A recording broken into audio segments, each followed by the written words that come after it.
It's time for another episode of The Oil Stream with Dustin Nielson and Tom Gazzola, presented by Popeyes Louisiana Kitchen. Hello, everyone, and welcome to another episode, a special Monday episode of The Oil Stream as rookie camp is upon us on Wednesday. We'll get into that a little bit.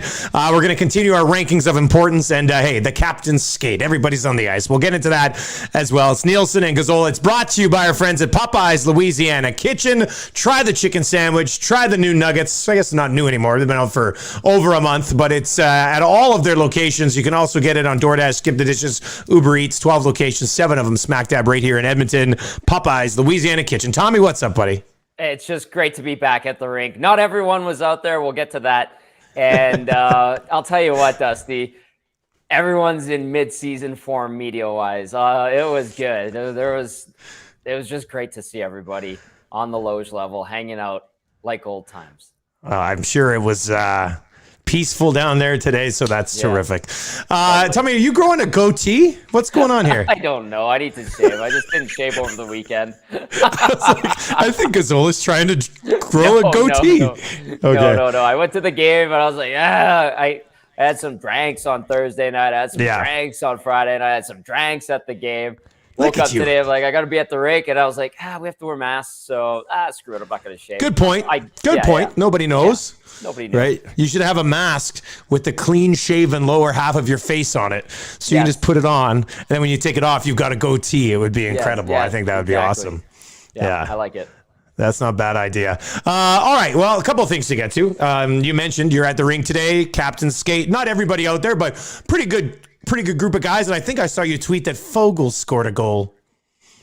Fogel scored a goal. I didn't think he was out there at first. So, we're back and like there's a lot of guys out there and they don't have numbers on their jerseys. Yeah. They only have them on the helmets. So you're squinting and you're like trying to remember what each player type looks like. So I didn't see Fogel at first. He was out there. He did score a goal. Someone jokingly tweeted Koskinen glove side, Tom, and it wasn't. It was actually on Smith. Although Ryan McLeod did beat Koskinen with a kind of a weak shot, but we'll let it go. No. It's an informal captain skate. No big deal for now. No Tyson Barrie. Is in trouble. Yeah, I know. No Tyson Barrie. No Darnell Nurse. No Alex Stalock. Nurse and Hyman are at the media tour thing in Chicago, right? Yeah. And Hyman and they're at the media thing. Yeah. The car wash, if you will. So I was just going to add that. Someone said that they're actually in Toronto for that. So maybe they're doing 2, one for the American teams, one for the Canadian teams. But Nurse and Hyman are at the car wash, if you will, the media conglomerate that gets together for the start of the season. And then, can I just say this about Duncan Keith? Yes. Yeah, because I tweeted it out there. He wasn't out there for the captain's informal skate. And I probably should have tweeted it better, but I knew people were going to ask about him, judging by the reaction to last week's tweet when I just put out, who was skating. Like, I'll say this. It'd be nice if he was part of these informal skates, Dusty, but the guy is a veteran NHLer that's won multiple Stanley Cups, Norris trophies, Conn Smythe trophy, Olympic gold medals. He wanted to come and play in Western Canada to be closer to his son. He's coaching his son's hockey right now. And for him to not be at informal skates before training camp, when training camp doesn't start for another 8 days, I think he has the clout to get away with that. So part of me says I should have tweeted that better, but I didn't. And I just, I think people are making too big of a deal of this right now. Of course they are. It's not just you thinking it. Right. People are training. You want to make an issue about somebody not being there. Yamamoto, get a contract and show up. Duncan Keith is going to be fine. This does not change a single thing, nor should it change the way you view him as a new player on this team. It's a horrible look for any Oilers fans who are like, how come Duncan Keith's not out there yet? Just freaking calm down. Relax. Yeah. And I just wanted to get that off my chest. That's kind of on me for just saying no Duncan Keith today. But I was just trying to get that tweet out there. So I'll own that aspect of it. But listen, well, good for you, but come on. So he's coaching his kid in Kelowna. And again, the conglomerate of players in Kelowna skating are probably just as good, if not better, than what's on the ice in Edmonton right now. because there's a million NHL players who live in Kelowna and are on the ice there. So he's just coaching his kid for another week, and I'm sure he'll be back in time, good to go. Let's relax on this one. Okay, but what about Yamamoto? I mean, this is now at a point where he could be on the ice with his teammates if he had a con. I know it's not camp, and you mentioned, that's 8 days away or whatever it is now. There's still time, but you're missing out on an opportunity to be skating with Leon Draisaitl, who you would hope to be skating with at the beginning of the season. To me, this is where you start to go, come on, man, get something done here. Yep. Clock is very much ticking. We're down to the wire here, and they better make some hay in the next week or so and have him ready to go for that first on-ice session. Even better for the medicals and physicals that happen probably on the 21st. As we know that the rookies are going to do medicals and physicals on the 15th, first on-ice session the 16th. So that kind of gives us an outline as to how camp will play out schedule-wise. Yes, enough already. Like, he has zero leverage. I don't know what his agent is telling him. I don't know if maybe they have a deal in place and they're just waiting. I'm not 100% sure, but the longer you wait and the closer we get to camp, the worse this is going to look. He didn't have the type of season where he could say, I want Joel Farabee money or Jordan Kyrou money. Like, he's not there in his career. The body of work is not there. He's had great moments, but he's also had moments where he couldn't do anything to help himself score, even though he was in the right position. It wasn't getting done. The results weren't there.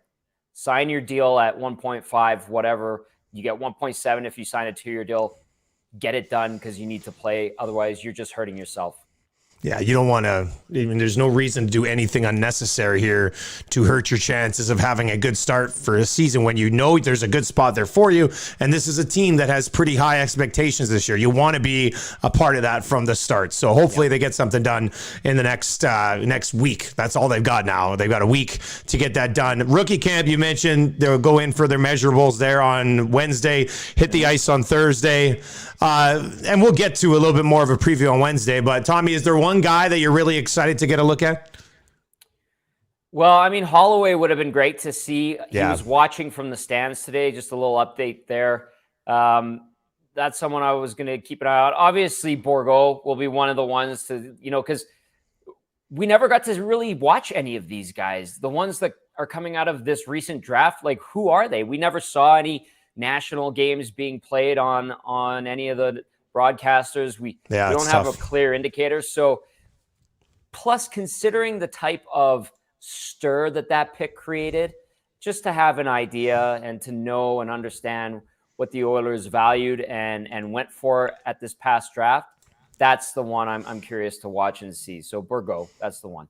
I think Konovalov would be number one on my list. I want to see how he looks. And Broberg, obviously, because there's been like a negative sort of vibe around Broberg from people in, online. I want to see how he looks. I mean, this was a guy who was pretty highly touted coming out of his draft year, and I know the Oilers passed on a couple pretty good guys to get him. But I didn't mind. I didn't like it. I didn't hate the pick at the time. It's been a few weird reports. So I want to see how he looks. And he's been here skating, right? Like he's. Yes. Yeah, he's been here for a while. He was on the ice today. And here's another thing. Like, when you said that, it just immediately like flashed back to a little bit of Oscar Klefbom when he was coming over. It was like, all right, they drafted him 19th, and he was the second first-round pick that year after Nugent Hopkins. And, it was kind of like hit or miss with him. People liked him. Some didn't like him. They're saying he was injury-prone, and he kind of had to prove everyone wrong. So kind of feels similar to that when you mention that. So let the kid dictate how things go with his play, I think is the way to go about it. All right, more on rookie camp on Wednesday, but let's continue with the off-season rankings of importance for the Oilers. If you missed it on the last episode, go back and grab it. But if not, Samorukov 25, Broberg 24, Perlini 23, Benson 22, and Koskinen 21. We're going to do 20 through 16 today. And from Koskinen to Stalock, you had to put those guys back-to-back here with Stalock in front, didn't you, Tommy, you little bastard?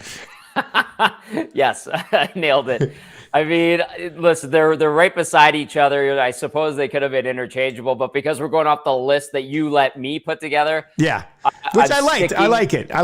Thank you. I'm sticking with, I think Stalock might be a marginal improvement over Mikko Koskinen. again, Koskinen lets you down at the most inopportune times when you need him. Whereas I think Stalock, especially his recent body of work, last year doesn't count because he didn't play a single game, obviously. But the year before, 20 wins in 38 games with a very mediocre Minnesota Wild team. He was their starter in the postseason when they did qualify for the bubble playoffs. I think that he might be slightly more reliable, slightly better. And I'm sticking with this. I'm not flip-flopping. I'm just going, I think Stalock over Koskinen. Maybe they duke it out for that backup role. Stuart Skinner was the third goalie today with Smith and Koskinen at the informal skate. So we can't read too much into it. I'm sure Stalock will be in town ready to go when he so chooses when camp rolls around finally. You think there's a fair shake for him? You think he gets a fair look? I hope so. I mean, every time I ask about him to people within the organization, they're just kind of ho-hum about it. So I think he's going to have to steal the job from Mikko Koskinen. But having said that, it's entirely possible that what he does in training camp and the preseason, because there's 8 games. So in those games, I think it's possible he wins that job over Mikko Koskinen, unless they're just going to say, no, Mikko's our number 2. Hopefully they open up the door to a battle here. All right, so the next 4 guys on this list after Stalock at 20, you got 2 forwards and 2 defensemen. 19 is Shore, 18 is Cuckoo, 17 is Russell, and 16 is young Ryan McLeod. We'll group the 2 forwards together. We'll group the 2 defensemen together for conversation. So you've got Shore 1 spot below McLeod in the overall rankings of importance up front, simply because I would think you think McLeod has maybe a little bit more upside to make an impact this season, and you see Shore, absolutely, I guess, as the 13th forward on this team.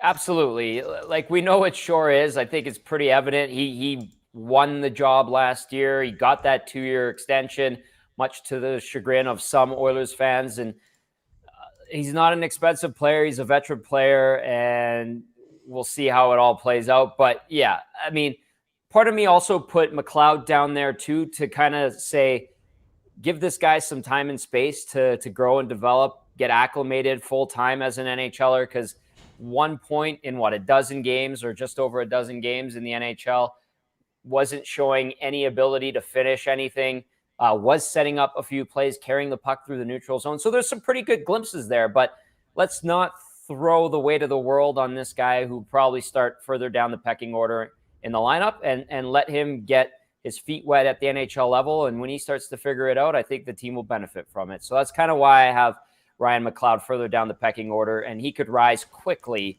in the years to come, obviously. Okay, and then the 2 defensemen that you've got locked in there together, Russell and Cuckoo, makes sense. They're going to be that 6-7 left side defenseman. Yeah. Who do you think ends up playing more games this year? Chris Russell or Slater Cuckoo? I think Chris Russell gets the edge here.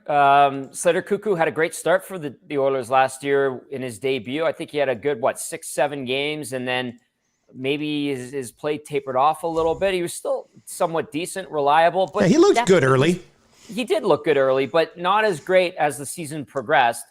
And maybe that became lost on a lot of us. And, you look back, you go, well, he's a depth defenseman. And I think Chris Russell, with his body of work, being here for a long time, very well respected in the room. He has that veteran status over Slater Cuckoo, although Cuckoo's been in the NHL for some time as well. I think that's what gives Chris Russell the edge. Just slightly, Dusty. Just slightly.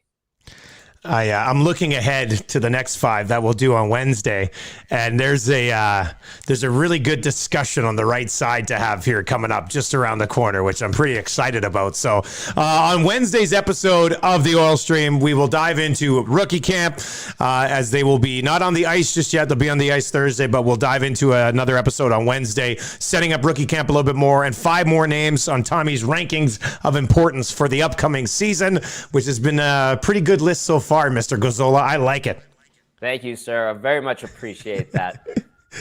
All right, back to the rink for you tomorrow? Are they skating again? Right back to the rink. We're there. It feels good to be back. I'm going to try to sneak in some golf tomorrow afternoon. Shh. Don't tell the bosses. Where you going? Where are you hitting? Fortin View with my dad and uncle. So Nice. we'll get out there. Yeah, That'll fun. be good. I've golfed like once in the last month. Too damn busy, buddy. It's killing me. It's killing me. That's okay. Like to get out a couple more times, though, that's for sure. All right, that's going to do it for another episode of The Oil Stream. If you've been watching on the live stream, make sure you subscribe to the podcast. Just search The Oil Stream on all your podcasting platforms. Give us a download and a subscription so you don't miss any episodes as we work our way through our second season of action here with The Oil Stream. It's all brought to you by Popeyes Louisiana Kitchen. Tommy, good episode, buddy, and we will catch up again in a couple days. Sounds good, Dusty. Looking forward to it.